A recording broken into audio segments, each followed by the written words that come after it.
Hej og velkommen. Når du har logget på, så er vi klar til at vælge et spil. Allerførst skal vi vælge, hvilken spiltype vi ønsker at anvende, og vi tager en banko her. Dernæst skal vi vælge, hvilken spilleplan. Vi kan have mange forskellige spilleplaner, så vi udpeger og vælger en spilleplan.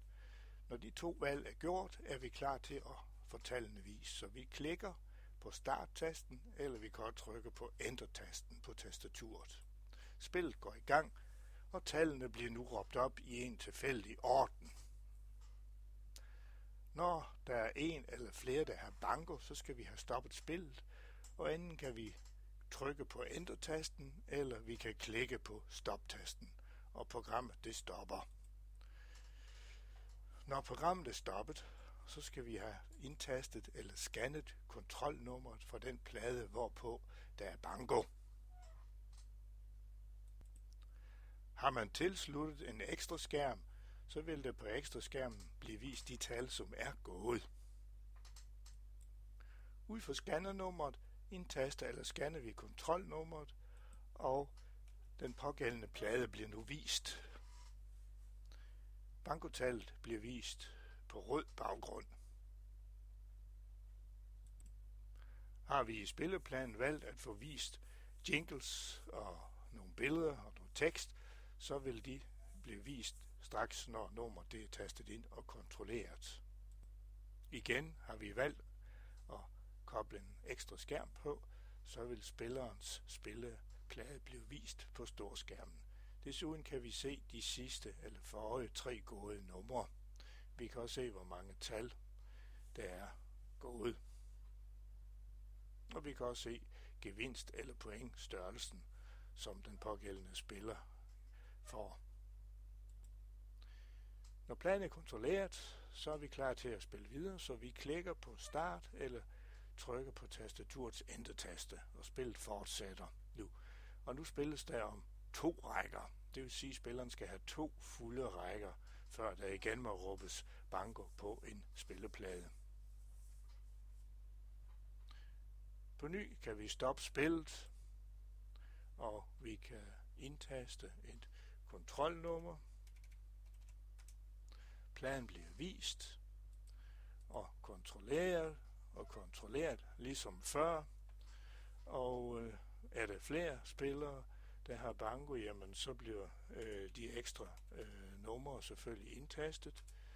Og hvis der er point eller point, der skal deles, så vil de blive delt. Alt sammen er noget, man definerer i spilleplanen. Vi spiller så videre om fuld plade nu, og igen, når der er gået et antal numre, der er nogen, der råber banko på fuld plade, så stopper vi spillet. De 3,5 her, det er det antal sekunder, der går mellem hvert tal, der bliver opråbt. Herude, det er, hvor stor fonten er på den ekstra skærm, vi har tilkoblet. Der kan vi køre størrelsen op og ned, så det passer til vores skærm. Vi stopper spillet. Der er en, der har banko igen, og vi skal have nummeret scannet eller tastet, og pladen den bliver vist, og vi kan så se, at gevinst eller pointstørrelsen har ændret sig. Igen er det flere, der har banko samtidig, jamen så skal vi selvfølgelig indtaste de ekstra numre, der er banko på. Og vi kan så se, at gevinsten hernede, dem bliver eventuelt delt.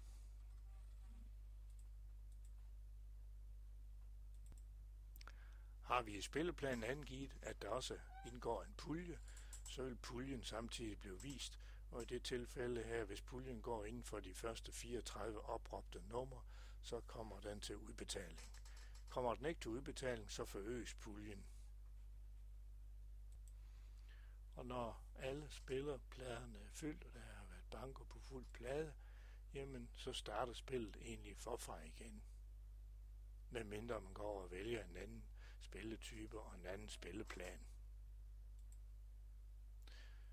Vi stopper spillet, og vi har mulighed for at gå ind i lågespil, og under lågespil, der kan man så vælge, hvor mange love der skal vises, og så kan vi spille dem, og her har spilleren, der har banko, mulighed for at vælge en låge. For eksempel hvis vi vælger nummer 6, jamen så får vi jo se, hvad det gemmer sig bag 6'eren. Det var en nitter her. Vælger vi låge nummer 10, jamen så får vi at se, hvad det gemmer sig bag låge nummer 10.